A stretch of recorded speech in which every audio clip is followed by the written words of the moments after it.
Let's return to This Week in America. Here's your host, Ric Bratton.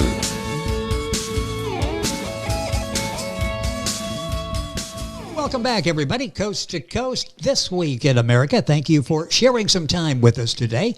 Carl Berryman's book, 2025, recently received critical acclaim from the U.S. Review of Books for its intelligent details about weaponry, politics, history, genetically modified foods, even geology. It's a story of survival. A surprise attack launched from the International Space Station will result in 95% of the urban and suburban U.S. population dying within 2 weeks due to starvation, violence, and the effects of radiation. There'll be no time for a retaliatory strike as strategic assets have all been destroyed. Our cities will become jungles, ruled for a short time by gangs that carve out their territory. An EMP attack will immediately magnetize all internal combustion engines, airplanes falling from the sky, all unprotected vehicles immediately crashing due to loss of control. Survivors will wait in vain for a return to normalcy. The author is Carl Berryman, a retired U.S. Army officer having served as lieutenant colonel.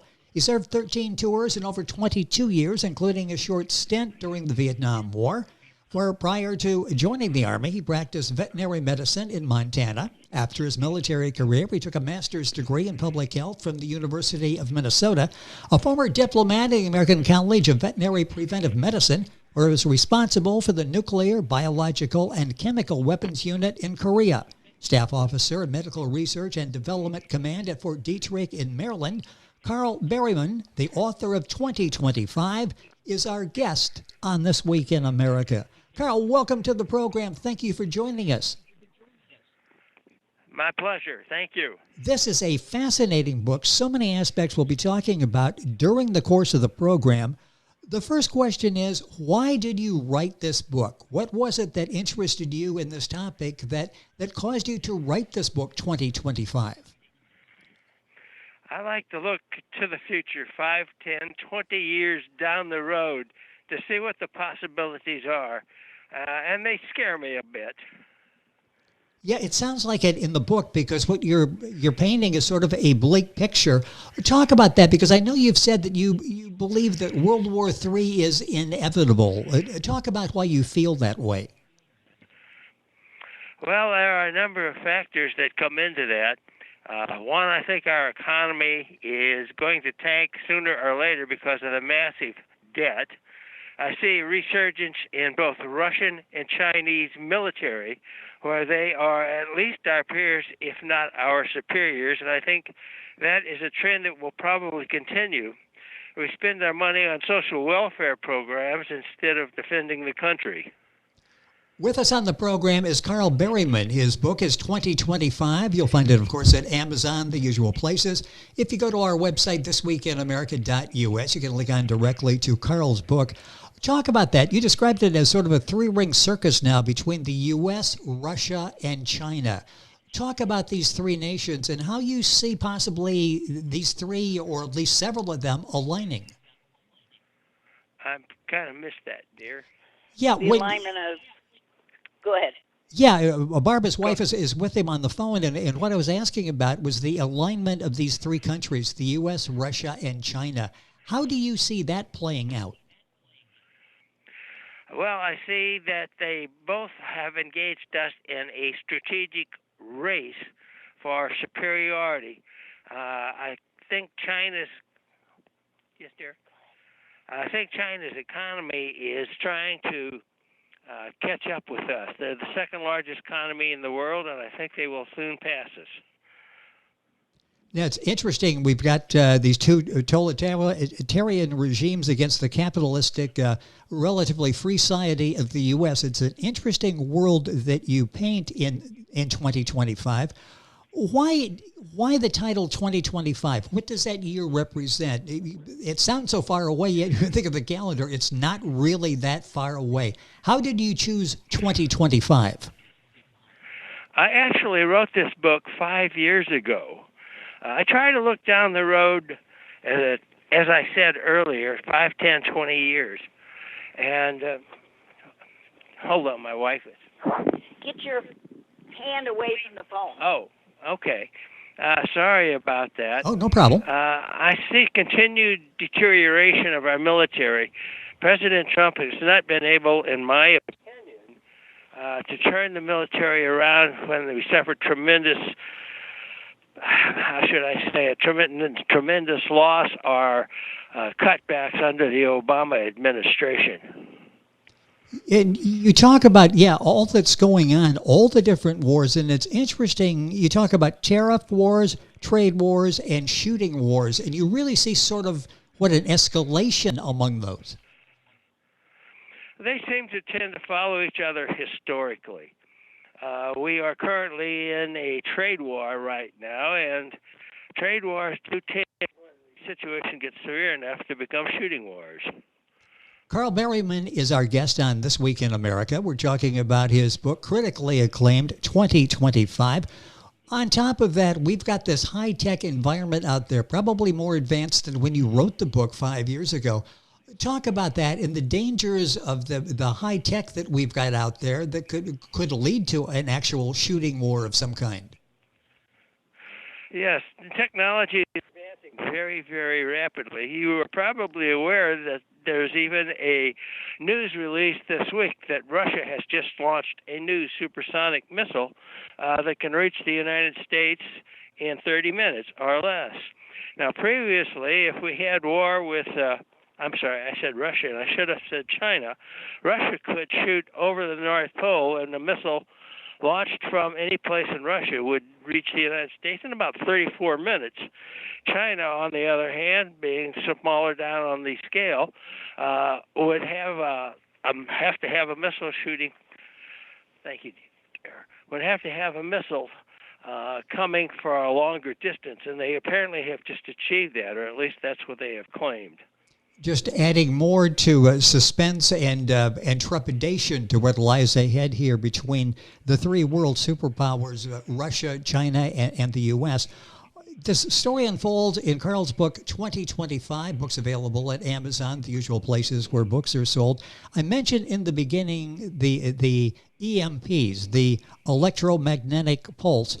Talk about that. This is real, and this is something that concerns a lot of people. Explain what that is. Okay, nuclear blasts have three primary effects: heat, blast, and radiation. The radiation can be broken down into ionizing and non-ionizing radiation. We're talking here with an electromagnetic pulse of the non-ionizing radiation. It has the capability to destroy every piece of digital equipment, period. Engines will be magnetized. They will immediately stop running. Airplanes will fall from the skies. Traffic jams will be inevitable. So much of the electronic circuitry in the United States will be burned out. Generators, electrical generators that supply our power, of which there are about 340 in this country, will cease to exist. There will be no power in the United States. And that's frightening. As I was reading the story from your book, 2025, most people in the beginning would go, oh, that's sort of science fiction. That couldn't really happen. But when you stop and think about it, how reliant we are on all of our technology, all of our computers, it very well could happen. And you point that out in the book. And talk about the research you did on this for the EMP. And it was frightening to you as well, wasn't it? Quite a bit. I'm afraid our politicians do not either recognize or are afraid to really discuss this. But it's been a physical fact. We recognized it way back when the first nuclear blast went off. But now a nuclear bomb, can be tailored to one of the three primary effects: heat, blast, or radiation. And in my book, the United States is covered by 4 bombs launched from the space station that will completely blanket the United States with a massive electromagnetic pulse. Every piece of digital equipment, electronics, everything will be burned out. Are we past the point of no return here, or should we I guess, get the red flag out now and go, wait, let's stop, politicians. Let's figure this out before we can't turn around. Or have we gone too far with all of this technology and not responded appropriately? It would be difficult to turn around, but it can be done if we put our efforts into it. I recently read an article that there were over 700 welfare programs in which we were pouring money. Welfare programs have exceeded the cost of our defense. This is something we need to change and put more money in our defense. While extremely expensive, I think if we wish to survive as a country, it must be done. The book is 2025. The author, Carl Berryman, is our guest on the program. The book is available, of course, at Amazon. If you go to our website, thisweekinamerica.us, you can link on directly to information on Carl's book. He has several other books that we'll mention at the end of the program as well, worthy of reading. Will this lead to mass destruction? How do you see this as possibly playing out? I'm looking at this and reading this, and I'm wondering if anybody could win a war that's based on these factors. Yes. Could anyone win a war based on these factors? There will be no real winner. As a matter of fact, if you read the book, since Russia and China gang up on us, we are or have been the world's policemen. And this elimination of the United States opened the doors for them for many other opportunities for military exploration, should I say. They would be able to threaten Western Europe. Russia could, in my book, Russia gets Western Europe, China gets Africa, and Asia. It's a frightening scenario, and it all plays out in Carl's book, 2025, critically acclaimed, and you will find out why as you're reading it. It's a book that will entertain you. You will go from page to page, can't wait to get there, and then it will start to sink in that, wait a minute, unless we make some changes, this very well could be a scenario that plays out in the world as we know it today. Carl, what are some of the other factors worthy of consideration, factors that you discuss in the book that we really need to be paying attention to? Well, some of the other factors are the time, and in terms of season. They could choose to launch their attack when we are either in late fall and crops have been harvested but not distributed, and that would add starvation to the effects of the bomb. They could launch in spring, where our food supplies have been depleted by the previous weather, the previous winter, and we have not yet planted and plowed for the coming year. So that is one factor that could be exploited very easily. You also in the book talk about China's 4-2-1 policy of balancing their population. Talk about that and the impact that could have on us. Well, if you look at a map of China, you will find that there are great areas of China that are not agriculturally productive. You're probably aware that they often have sandstorms in Peking where they require people to wear surgical masks at noon.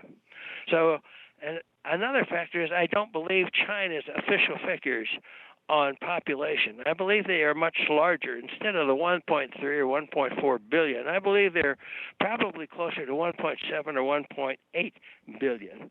A nation has the primary purpose to feed and protect its people.